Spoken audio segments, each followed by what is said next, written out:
Right then, we're back at this one in Birmingham. You might remember this one. Looked at, I think it was that unit there.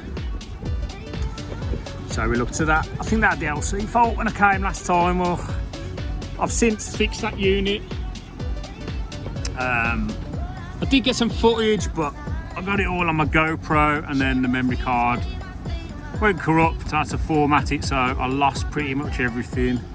I've got little snippets on my phone which I might stick in a bit, but we're not here for that one today. We're actually here for another one, so just pop back out here a sec.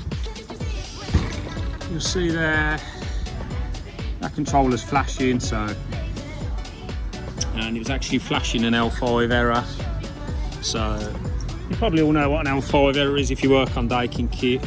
Compressor or inverter compressor over current. So what I'm going to do, we'll get a tool bag out, we'll just whip the cover off there, and we'll have a look at that.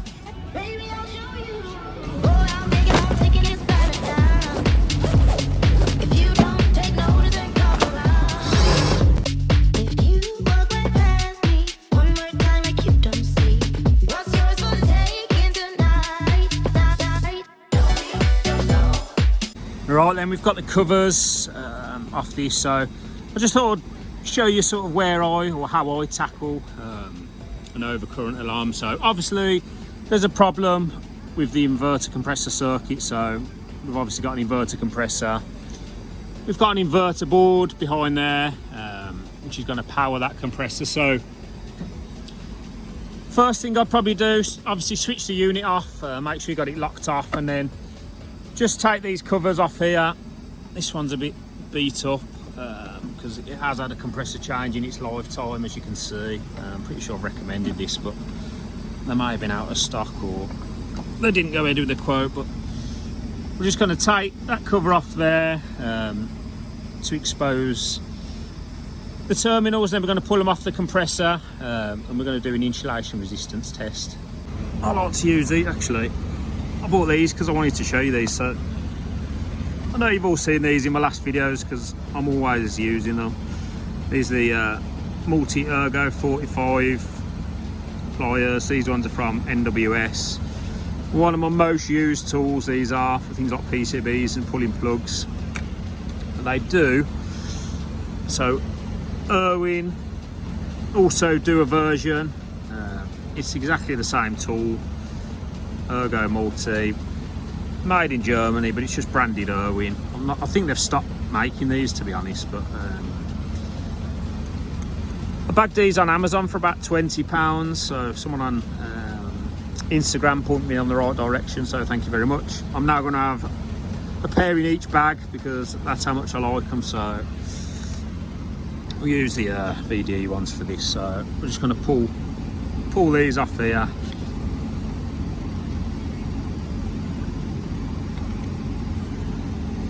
You might notice something a little bit different on this particular compressor, and that is that there is 4 terminals on there. So usually you would have probably U, V and W. Obviously on this one we got 4. This is a I think it's a light VRV2. For some reason on this particular model, let me see if I can show you. That's our inverter board in there. I'm definitely not going to be able to get the camera to focus, but we've got red, white and black, and then the brown is actually labelled N. So that one there, that brown, that's labelled N, and it's actually used as a feedback. So it feeds a signal back to the inverter PCB, and I think it's to let it know the position of the rotor in the compressor. So I think they've done away with that. You don't see that on any of the newer kit. You don't really see it on many, to be honest, but this particular model, you'll see there, look, there's 4 leads. So anyway, let's get the insulation resistance tester, and we'll just drop an insulation resistance test on this compressor. Let's get the insulation resistance meter out, and I'll tell you what, because actually this is something I wanted to do. You probably see that I've gone back to using this Tech MCT from obviously from Veto Pro Pack. First bag that I ever, or first decent bag that I ever brought myself was this bag. For some reason I've decided to just go back to this bag for a little bit. I was using the Unilight bag for a while before this, which is a great bag also, but I've just switched a bit of gear over into this one, so it looks a bit crammed at the moment because I've shoved everything in. But little mini Fest toolbox. See if I can get this open. So I'm just carrying here a few bits and pieces that saved going back to the truck. So I actually used this morning, probably used them all now, but there's some little glass fuses, smaller ones than that, to go and look at a pressurization unit that have blown the fuse. So that saved me walking back to the truck this morning. That sits in there. In here we've got from Milwaukee, we've got some safety glasses. So these are like shades and safety goggles, so they're pretty nice. Nice sitting there. Then there we got the insulation resistance tester. Obviously we're going to use that now, so we'll get that out. Down there, this is the little maintenance tool for the little Mr. Slim units, Mitsubishi Electric Mr. Slim units. So that sits in there. We've got a couple of these 115i pipe clamps. We've got the 605i thermometer there, shoved in there. We've got one of these new Unilight power banks, so you can charge all your kit up with that. Got the clamp meter in there, you've all seen me use that, and a couple of smart probes there. We've got a head torch shoved in there. Fling it round to the side. Got one of these Nippex stripping tools, just put in the side there. Really good if you haven't tried them before. The wearer clip-on belt, so I've just got an assortment of different bits on there that I find that I use the most. So they sit on there. Got a paintbrush, more for cleaning things. Nippex Scissors. I know you've all probably seen these before, they're really good. You cut cable, cut flex with them. Inside this side of the bag, which is where all the hand tools sit. Pretty much what I carry all the time. You've all seen obviously the ergo pliers.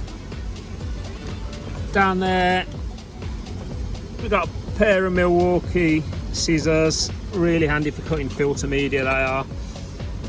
We've got a little pair of Nippex pliers wrench, a little slimline backhoe adjustable spanner, got a box of AAA batteries, sorry, the amount of remote controls that never seem to have working batteries. NWS multi-cutters, absolutely love these. We've got some Wearer stainless hex keys, little stubby driver that came in the advent calendar this year.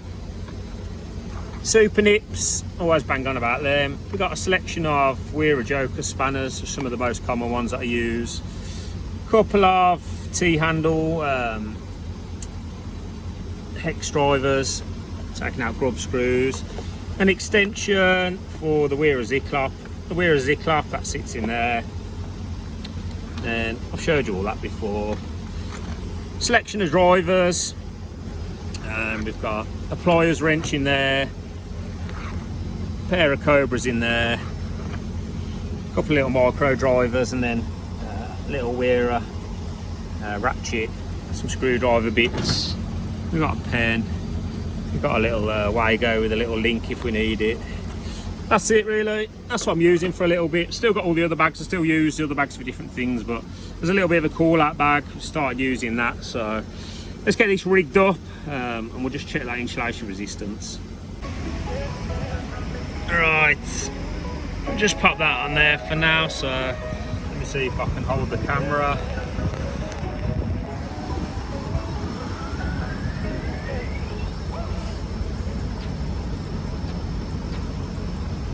That is not good at all.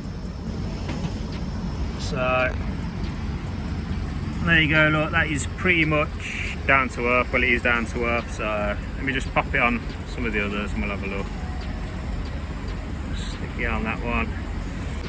There we go. Again, not good at all.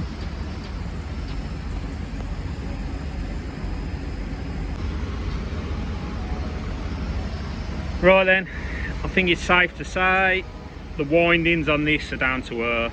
So, yeah, that is not good, but realistically, we could do with finding out why these windings have gone down to earth. So, I'll just show you on a normal meter. Now, obviously, I always use an insulation resistance meter when checking compressor windings, which is what you should do, but this will probably show on a normal meter. If I put that into continuity and just hold one probe on one of those and then one on the earth, then you should hear a beep because it should be you should have continuity. So just to prove it, I'll just show you that with a normal meter. There we go. We've got that shoved in by the earth, and you should be able to hear that beeping. So we've got a dead short between the windings and earth, so that compressor's definitely failed. We know our inverter compressor's faulty. So next, I think what I'd usually do is grab something like this. So obviously this is an inverter checker, or just grab yourself some sort of terminal block, and then what we're going to do, we're just going to put these leads in there, and then you can run what's called a transistor check mode on these Daikins. You can do it on other kit as well. It basically just sends an output down these cables, and then you just want to be checking for a balanced output across each phase. So if you haven't seen these before, basically these ones will light up, and if all of the lights come on the same brightness, then supposedly okay. But to be honest, I usually just use it to plug the spades in, and then I'll get my multimeter anyway and just check it with a multimeter. So yeah, we'll get that plugged in now, and I'll show you how to do the transistor check mode. Obviously you need to turn your power on first, and then back over to here. I don't know where you can see this, but if you hold down BS1 again for about 5 seconds, and then we're going to press BS2 28 times. 1, 2, 3, 26, 27, 28. Then we're going to press BS3, BS2, BS3, and then BS3 again. Now that should have activated our mode. Now I really don't know whether you're going to be able to see these. There you go.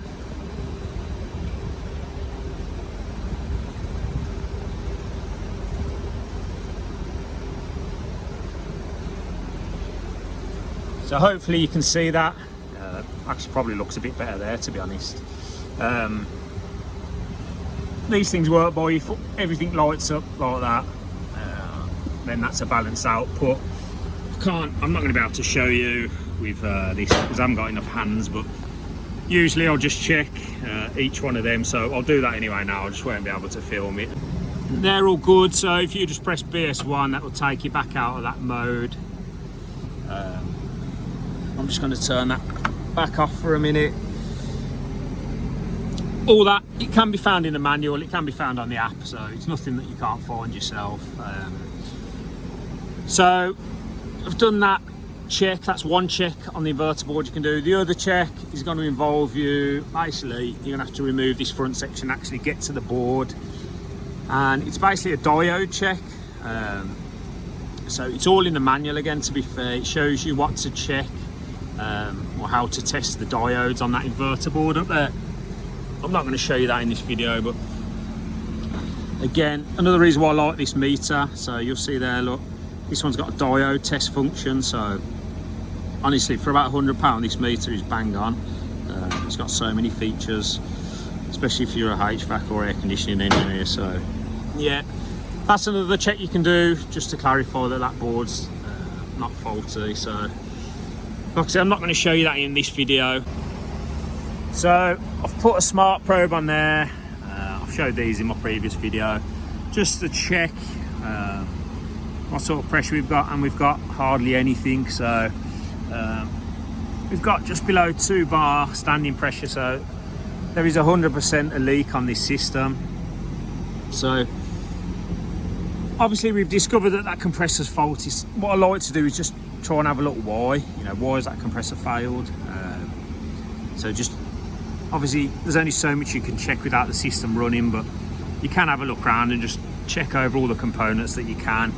Now obviously that has that's told me that there's a leak on this system, so I'm not going to switch it on, but that may be why that compressor's failed. Obviously there you've got a discharge thermistor. I've checked that the discharge thermistor's okay, but sometimes if it's really low,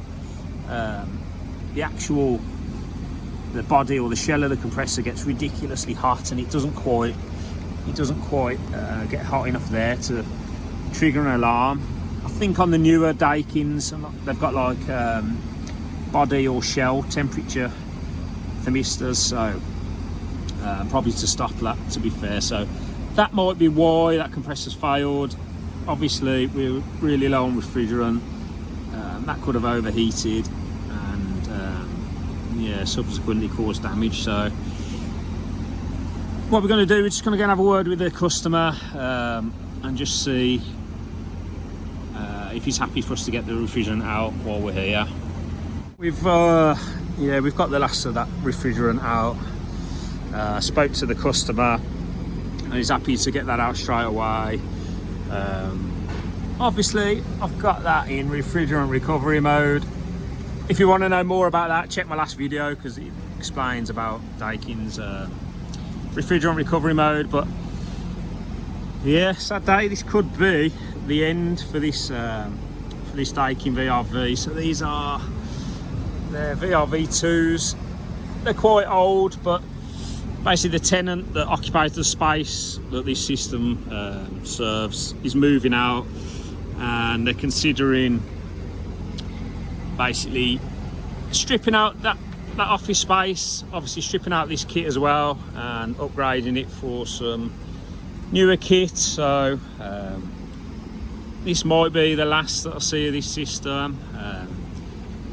So for now we're just going to leave it decommissioned, but if they do go ahead with the repair, we'll carry out a pressure leak test first. We'll just see what's happened. Once we've found that, obviously we can get the inverter compressor changed. So yeah, could be the end of this one. Before I do go, that one there, which was the one with the that had the LC error, like I said, I did record it, but a lot of the footage got lost off my GoPro, so I was a bit gutted. But we changed the low pressure sensor. That there's a new one, so you can see there, if you haven't seen one, you see a little ridge on the end. So we're going to push that one in, and it's going to stop on that ridge, so we can weld that one up. Right then, that's in, so we'll get that welded up. Right, so if you remember, it was leaking from there, so from that low pressure sensor there. I've replaced that. I've replaced the port, so that bit of copper just down there, and I've replaced the low pressure sensor. I know it's probably not the tidiest, but I just wanted to make sure there was enough braze on there that it wasn't going to leak. This is the old one, so if you've never seen one of these before, that there is obviously the low pressure sensor, and it screws onto this stub. So I'm just going to show you this, because if you ever need to change one, I can get it off with one hand. Right, so that's the sensor, as you can see there. We've got a female thread, and then that there, that is where it goes into the pipe, and then there's a little ridge just there, so you can braze up to that. Now when you depress that, obviously that's going to let the refrigerant through to the sensor, so it is possible to change these without recovering the refrigerant, just in case. And recommissioned it. It did go back out into fault at first, so what I basically did was stripped all the boards back, just unplugged everything off the inverter board, plugged it all back in, it fired up, and I'll give that little lead there, so that's the little interconnecting lead. I'll give that a little wiggle, and it basically went out into an LC error. So although when I took that off and tested it, it showed continuity, as strange as it is, I think that little lead was at fault. So I'm actually still waiting for a new one of them, but that's been running for a long time now, and it hasn't gone back out into fault. So strange, but it's up and running. I'm going to start packing away, so I think I'm going to leave that there. As always, massive thank you for watching. If you would be so kind as to smash that like button, smash that subscribe button if you haven't already, then would be much appreciated, and I'll catch you guys on the next one.